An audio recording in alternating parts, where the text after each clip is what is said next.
Hello दोस्तों, स्वागत है आपका अपने यूट्यूब चैनल एग्जाम गुरु में। तो दोस्तों आज मैं आपको यहाँ पे इंडियन कोस्ट गार्ड सेटर इंग्लिश का यहाँ पे प्रीवियस ईयर का फुल क्वेश्चन कराऊंगा। ठीक है, प्रीवियस ईयर का यहाँ पे मैंने पिछले साल का पेपर लिया इंग्लिश का। और आपको पता है इंडियन कोस्ट गार्ड में इंग्लिश 15 मार्क्स की पूछी आती है, तो 15 में स्कोर जरूर बताइएगा। और आप लोगों को पता है 26 मार्च से लेके 30 मार्च तक आपके पेपर हैं। ठीक है, तो पेपर की डेट भी आ गई, एग्जाम डेट, तो आप लोग तैयारी जम के करिएगा। और 15 में स्कोर जरूर बताइएगा, इंग्लिश आपकी 15 मार्क्स की आती है। चलो स्टार्ट करते भाई। ठीक है, लिखा है आपका आइडेंटिफाई द इनकरेक्ट पार्ट आपका दिया गया है। The man who dash they thought to be a gentleman turn out to be a rock. तो रॉक की स्पेलिंग यहाँ गलत लिखी, ROGU होता है केवल, इसका मतलब होता है दुष्ट। ठीक है, ये थोड़ी गलती थी। और दूसरी बात इंपॉर्टेंट बात बता दें, 15 में स्कोर जरूर बताइएगा मुझे। ठीक है, चलो जैसा जितना यहाँ पे स्कोर बनेगा उतना ही एक दो कम आपका पेपर में, एक दो कम नंबर ज़्यादा देखने को मिलेगा बस केवल। ठीक है, तो ध्यान से करिएगा, बिल्कुल प्रीवियस ईयर पेपर है। द मैन हु दे, अब बताइए किस पार्ट में गलती है। तो देखा जाए तो यहाँ पे द मैन हुम होगा। आपको इंपॉर्टेंट बात बता दें, हु देखो, हु हुम विच ये जो होते हैं इनमें आपको थोड़ा बहुत, आपको एक वीडियो अच्छा लेंगे, एक वीडियो लेंगे कोई, उसमें बता देंगे। ठीक है, चलो अभी थोड़ा केवल डिटेल में बता दे रहे हैं। इसके मतलब दुष्ट होता है ROGU मतलब। ठीक है, और गलती इसमें हुम लगेगा क्योंकि आपको बता दे रहे हैं पर्सन के साथ में हमेशा, यहाँ पे द मैन पर्सन है, सजीव चीज़ है। पर्सन के बाद में कह दो, सजीव के बाद में हमेशा लगता है हु या हुम लगता है। ठीक है, और देखो हु कब लगता है, देखो हुम कब लगता है पहले बता दे। हुम तब लगता है जब सब्जेक्ट ज़्यादा दिए जाते हैं वर्ब की अपेक्षा, सेंटेंस में सब्जेक्ट ज़्यादा दिए जाते हैं वर्ब की अपेक्षा में, तो हुम लगता है। और हु कब लगता है जब वर्ब ज़्यादा दी जाती है सब्जेक्ट की अपेक्षा में, मतलब सब्जेक्ट कम होंगे वर्ब ज़्यादा, तो हु लगेगा। और हुम तब लगता है जब सब्जेक्ट ज़्यादा होते हैं वर्ब कम। तो यहाँ पे 3 सब्जेक्ट आपको लगभग यहाँ पे देखने को मिल जाएगा, और वर्ब आपकी केवल 2 ही है। ठीक है, समझ गए होंगे, कोई दिक्कत वाली बात नहीं होगी। तो इसीलिए यहाँ पे हुम लगेगा, सब्जेक्ट क्योंकि यहाँ पे ज़्यादा है इसलिए वर्ब की अपेक्षा में। चलो अगला दिया गया, fill in the blank. The villagers dash the murder of their leader by burning the police van. देखो चारों पहले हिंदी देख लें भाई कि क्या बन सकता है। प्रोटेस्ट माने होता है विरोध करना। मौन माने क्या होता है, मौन माने शोक व्यक्त करना। मौन मतलब शोक व्यक्त करना। कंसोल्ड माने क्या होता है, कंसोल्ड माने दिलासा देना, दिलासा देना होता है। अवेंज्ड माने क्या होता है, अवेंज, अवेंज्ड माने बदला लिया। तो ये पिछले साल का पेपर, तो भाई ध्यान से करना। ठीक है, बदला लिया, तो देखा जाए तो क्या लिया था, the villagers protested the murder of their leader by burning the policeman. तो यहाँ पे क्या हो जाएगा, दिलासा तो कभी होगा नहीं, शोक भी नहीं होगा। ठीक है, तो यहाँ बदला लिया नहीं, तो क्या किया था, विरोध किया था। गाँव वालों ने क्या किया था, विरोध किया था। यहाँ पे ए पार्ट है। अगला देख लेते हैं भाई। अब लिखा है fill in the blank, fill in the blank with adverb of frequency. एक minute, fill in the blank with adverb of frequency दिया गया है। Ramesh dash goes to the auditorium. ठीक है, तो इसका क्या होगा राइट ऑप्शन। ऑडिटोरियम मतलब होता है, कह सकते हो सभा मंडल कह सकते हो। ठीक है, कोई भी सभा मंडल जो होती है उसमें। ठीक है, तो यहाँ पे राइट ऑप्शन आपका क्या बनेगा बताइए। तीसरा नंबर प्रश्न है, तो इसका बनेगा ऑलवेज। ठीक है, जो गोज है वो आपकी कब लगती है, वो आपकी गोज आपकी वर्ब की फर्स्ट फॉर्म है। और यहाँ पे वर्ब की फर्स्ट फॉर्म मतलब ये है कि आपको प्रेजेंट को शो करना है। तो केवल ऑलवेज जहाँ लगता है, ऑलवेज आपको प्रेजेंट का शो करता है। आप लोगों को ये आपको कीवर्ड पता होंगे, ऑलवेज के साथ में क्या लगता है, ऑलवेज हमेशा प्रेजेंट इंडेफिनिट में कार्य करता है। जैसे एगो, एगो क्या दर्शाता है, पास्ट की चीज़ें दर्शाता है। ठीक है, तो Ramesh always goes to the auditorium, इसका मतलब हो जाएगा रमेश हमेशा सभा मंडल या सभागार भी कैसे, सभागार जाता है, सभा मंडल जाता है। ठीक है, ऑडिटोरियम मतलब सभा मंडल जाता है, तो ऑलवेज हो जाएगा। ठीक है, चलो अगला दिया गया है, fill in the blank with correct article. Please give me dash cake that is on the counter. चौथा नंबर में राइट ऑप्शन क्या होगा, तो देखो केक लिखा है तो हो जाएगा the, please give me the cake that is on the counter. यहाँ पे एक स्पेसिफिक बात की गई है। ठीक है, please give me the cake that is on the counter, जो काउंटर पर रखा है वो केक चाहिए। ठीक है, प्लीज़ मुझे वो केक दे दीजिए जो काउंटर पर रखा है। ठीक है, तो यहाँ पे स्पेसिफिक बात की गई इसलिए द लगेगा। ठीक है, एन तो कभी लग नहीं सकता क्योंकि ये आपका केक का से स्टार्ट होती है, तो ये आपका कॉन्सोनेंट साउंड है, या तो ए लग सकता था या तो द, तो एक नहीं द केक होगा। ठीक है, तो स्पेसिफिक बात की गई ना। अगला दिया गया है, आइडेंटिफाई द बेस्ट रिप्लेसमेंट। अब बताइए इसमें क्या होगा, पहले ही बता दे रहा है प्रीवियस ईयर पेपर, तो इसमें जितने मार्क्स आएंगे उतना ही आपको एक दो नंबर देखने को मिलेगा पेपर में, इसलिए तैयारी जम के कर लीजिएगा कि और ज़्यादा मार्क्स आ जाए। You will be late if you dash do not leave now. पाँचवें नंबर में क्या गलती होगी, देखो अगर आप अभी नहीं गए तो आपको देर हो जाएगी, तो इसकी हिंदी यही है। तो पाँचवें का राइट ऑप्शन बताइए क्या होगा। तो देखो इसमें वैसे नो इम्प्रूवमेंट है, आपको एक चीज़ बताते हैं, ये फ्यूचर में है, ये प्रेजेंट में है, डू डज प्रेजेंट में है। तो प्रेजेंट फ्यूचर, फ्यूचर प्रेजेंट का आप लोगों ने कंडीशन पढ़ी होगी, तो आप लोगों का यहाँ पे बिल्कुल सही है। ठीक है, प्रेजेंट के बाद में फ्यूचर पढ़ा या फ्यूचर के बाद में प्रेजेंट पढ़ा, ये सब पढ़ा है ना। कंडीशन ये आप लोगों ने पढ़ी कि प्रेजेंट के बाद में फ्यूचर सेंटेंस आता है या फ्यूचर के बाद में प्रेजेंट सेंटेंस ही रख सकते हो, तो बिल्कुल सही है। यहाँ पे डू नॉट लीव ना हो जाएगा, इसमें नो इम्प्रूवमेंट है। इसकी हिंदी भी आपको बता दी है, अगर आप अभी नहीं गए तो आपको देर हो जाएगी, बिल्कुल सही है। अगला देखते हैं, नो इम्प्रूवमेंट है। अगला दिया है choose one word from the choice. ठीक है, one who keeps the birds, जहाँ पे पक्षी को रखा जाता है, तो पक्षी साला कह सकते हो, अवैरी हो जाएगा, अवैरी। एक होता है अपैरी, APIARY, अपैरी माने होता है मधुमक्खी, जहाँ बी होती है, बीस मतलब मधुमक्खी रखी जाती हैं। वन हु कीप्स द बीस, ठीक है, तो मधुमक्खी जहाँ रखी जाती है वो अपैरी हो जाएगा, लेकिन पक्षी के लिए अवैरी लगता है, बी वाला। ठीक है, अवैरी याद कर लेना, इंपॉर्टेंट है। अगला दिया कि चेंज द वॉइस, आपके एक्टिव पैसिव बिल्कुल ही सिंपल होते हैं, कोई दिक्कत वाली बात नहीं होती ये, लेकिन ये वाला आपका थोड़ा अलग है भाई, पहले ही बता दे, पेपर आपको थोड़ा अलग आएगा, मतलब आएगा ठीक ठाक, लेकिन आप लोगों को थोड़ा आना चाहिए। ठीक है, वन भाई ऐसा ही पेपर आएगा, आप लोग जितने भी मार्क्स कर पाओ। ठीक है, आपको पेपर को पैटर्न दिखा दिया। Change the voice, one who should keep once promise, तो आप लोगों ने ये पढ़ा होगा। देखो आप लोगों ने ये पढ़ा हो कि वन वन हट जाता है, वन वन हट जाता है जब आप लोग बनाते हैं पेशू। ठीक है, तो प्रोमिस से स्टार्ट हो, क्योंकि यहाँ का जो सेंटेंस होता है ऑब्जेक्ट को यहाँ पे रखते हैं। प्रोमिस शुड बी, अब शुड का देखो, या तो फिर इस ट्रिक से भी कर सकते हो, शुड भी तो चलो सभी में कोई बात नहीं, शुड बी कीप का कीप्ड होगा, वर्ब की थर्ड फॉर्म हमेशा रखती है, प्रोमिस शुड बी कीप्ड। और अगर आपको इसका अगर बनाना है, देखो ये आपका एक्टिव वॉइस दिया है ये, और ये आपका पेशिव वॉइस है। ठीक है, तो एक्टिव से पेशिव बनाना है, तो यहाँ पे देख सकते हो, पेशिव से एक्टिव देख लो, प्रोमिस शुड बी कीप्ड होगा। ठीक है, प्रोमिस शुड बी कीप्ड होगा, वन वन से कट जाता है, ये आप लोगों को पता होगा, आता होगा भाई। ठीक है, चलो आप चीज़ें को देखो, ध्यान समझ लो, ऐसा ही पेपर का पैटर्न बनेगा। अब ये 1000 क्वेश्चन आ जाए तो आप लोग आराम से कर लोगे। वन जब पेशिव बनाते हैं तो क्या करते हैं, वन वन से हट जाता है, ये हटा के भी कर सकते हो।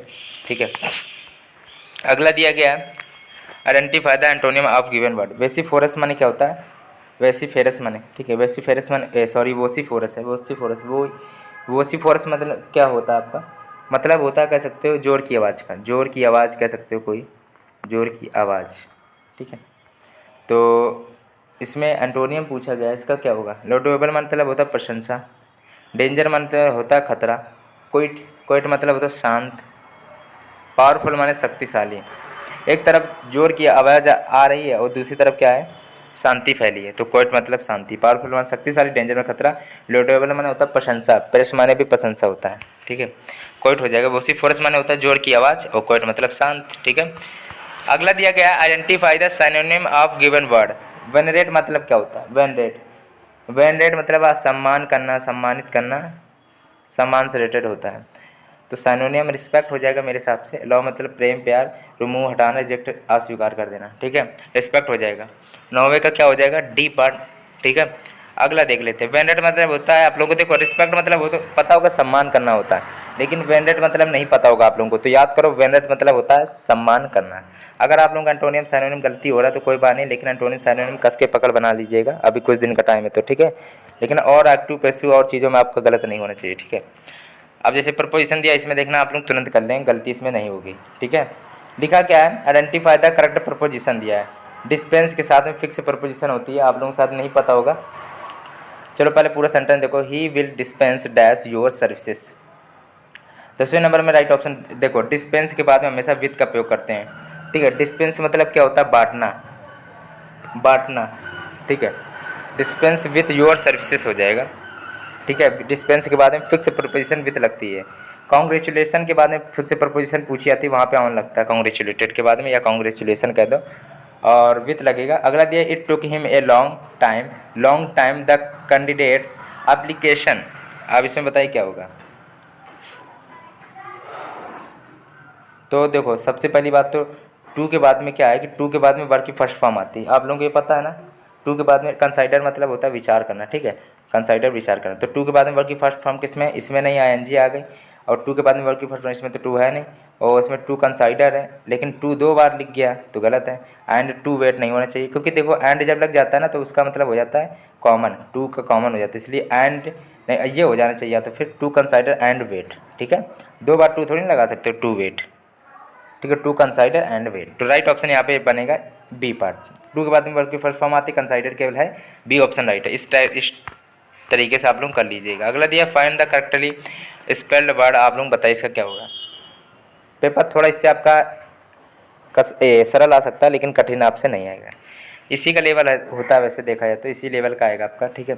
इंडिग्नियस की स्पेलिंग आपकी एक की जगह सही लिखी है मेरे हिसाब से बी होगा। 12 का देखो बी ऑप्शन राइट ऑप्शन बन जाएगा। इंडिग्नियस माने क्या होता है, स्वदेशी, देसी कह सकते हो, स्वदेशी या देसी टाइप का, इस देसी कहते हो, ठीक है। अगला दिया बी ऑप्शन राइट है। अगला दिया गया है identify the meaning of given idioms phrase दिया गया है, up to the hilt, up to the hilt दिया गया 13 नंबर है। अप टू द हिल्ट मतलब होता है पूरी तरीके से, कंप्लीटली मतलब पूरी तरह, अप टू द हिल्ट पूरी तरह। इडियम फ्रेज क्या होते हैं कि इनकी हिंदी अगर निकालो तो आप लोग हिंदी से कभी नहीं कर पाओगे, मतलब कभी कदा हिंदी से नहीं बनता है। Up to the hilt completely आपको पढ़ना पड़ेगा, ठीक है, पूरी तरह से। और एक ट्रिक और बता दें, अप टू अगर इसमें लिखा तो यहाँ कहीं अगर अप टू आता है तो भाई ये कभी नहीं होगा, ऐसा होता है, ठीक है। ये भी चीज़ थोड़ा ट्रिक है कि अगर यहाँ अप टू लिखा है तो यहाँ कहीं अप टू अगर लिख जाए सेम टू सेम तो ये कभी ऑप्शन नहीं हो सकते हैं, ठीक है। तो यहाँ कंप्लीटली सही है याद करना पड़ेगा। अगला दिया है choose the correct form of verb to fill in each blanks, ठीक है। ही हैज के बाद में वर्ब की थर्ड फॉर्म लगती है तो फिनिश्ड रह गया, ठीक है, ठीक है। हैज के बाद में वर्ब की थर्ड फॉर्म आती है कि नहीं आती है, तो फिनिश्ड रहेगा, ठीक है। ये तो रहेगा नहीं, आप सिंपल था इसमें, तो हैज के बाद में थर्ड फॉर्म आएगी फिनिश्ड। अगला दिया गया the dash Mughal emperor came to an ignominy लिखा है इग्नोमियस, ठीक है, एंड, तो इसमें क्या बनेगा, लास्ट हो जाएगा, द लास्ट होता है, the last Mughal emperor came to an ignominious end, ठीक है। तो राइट ऑप्शन यहाँ पे लास्ट हो जाएगा। अगला दिया गया यहाँ पे तो हो गया। अगला दिया 16 नंबर देखते हैं, द स्टोरी इज ट्रू और it is a wide spread rumour, तो यहाँ पे और लगा, इसका मतलब क्या होगा, नाइदर के बाद में नॉर आता है, आइदर के बाद में और होता है, मतलब आइदर लगेगा, पेयर पता होगा, आइदर के बाद में और आता है, पता है ना, ठीक है, आइदर के बाद में और आता है, राइट ऑप्शन ये बनेगा। अगर यहाँ नॉर लिखा होता है NOR तो यहाँ नाइदर लग जाता है, नाइदर के बाद में नॉर लगता है, आइदर के बाद में और, यहाँ पे आइदर सही है। चलो लिखा क्या है, अब बट कब लगता है पता है, आपको पता होना चाहिए, बट कब लगता है, एक जब सेंटेंस कोई पॉजिटिव हो दूसरा नेगेटिव, या फिर एक नेगेटिव दूसरा पॉजिटिव हो, और एंड कब लगता है, जब दोनों सेंटेंस पॉजिटिव होते हैं, ठीक है। चलो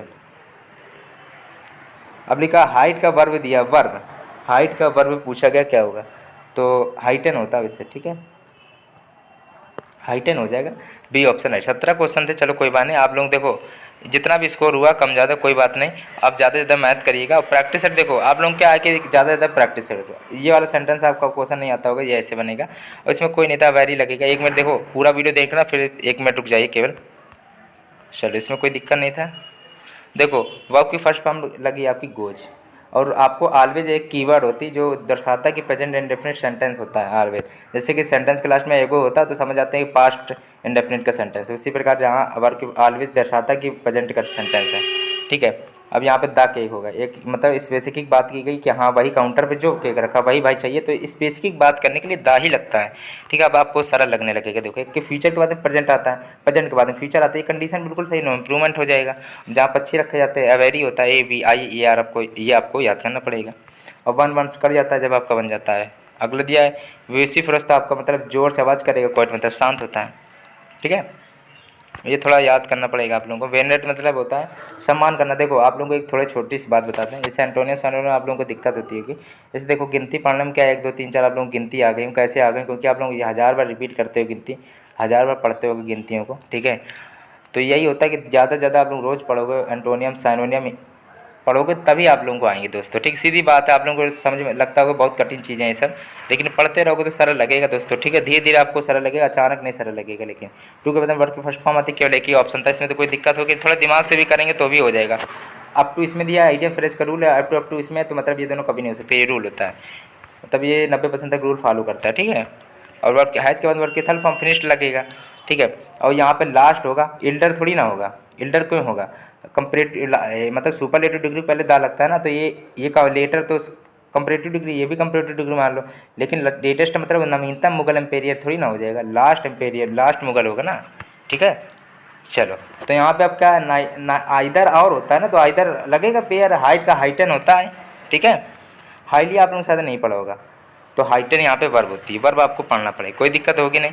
और थोड़ा बता दें, जिसके लास्ट में ION आ जाता है वो आपकी नाउन होती है अधिकतर, जिसके लास्ट में LY आ जाती है वो आपकी एडवर्ब होती है, ये चीज़ें थोड़ी याद कर लो। जिसके लास्ट में एबल लिख के आ जाता है तो वो आपकी एडजेक्टिव हो जाती है। ये चीज़ें थोड़ी पढ़ लेना, बस आराम से, कोई दिक्कत नहीं होगी। और दोस्तों वीडियो पसंद है लाइक जरूर करना, चैनल सब्सक्राइब नहीं किया तो कर लेना। और किसी का भी प्ले लिस्ट चाहिए, हाँ इंपॉर्टेंट बात बताते हैं, इंग्लिश में इसमें कम नंबर आए तो कोई बात नहीं, लेकिन ये क्या है कि देखो एक ही कंडीशन में आपको 15 में 13-14 नंबर आपको चाहिए तो एक कंडीशन पे आएंगे। अभी मौका है, देखो अभी 10 दिन का लगभग टाइम है, 8-9 दिन का टाइम है, तो रुको, छोटी सी बात है। मैंने क्या है कि लगभग 76 या 77 प्रैक्टिस सेट करा दिए, और अभी 10 ही दिन में जाने कितने करा देंगे, 77 प्रैक्टिस सेट आपको करा दिए। प्ले लिस्ट अगर आपको चाहिए तो ये आपको तो बता देना कमेंट में, आपको प्ले लिस्ट मिल जाएगी। वीडियो को लाइक करो, चैनल सब्सक्राइब नहीं किया तो प्लीज़ कर लेना।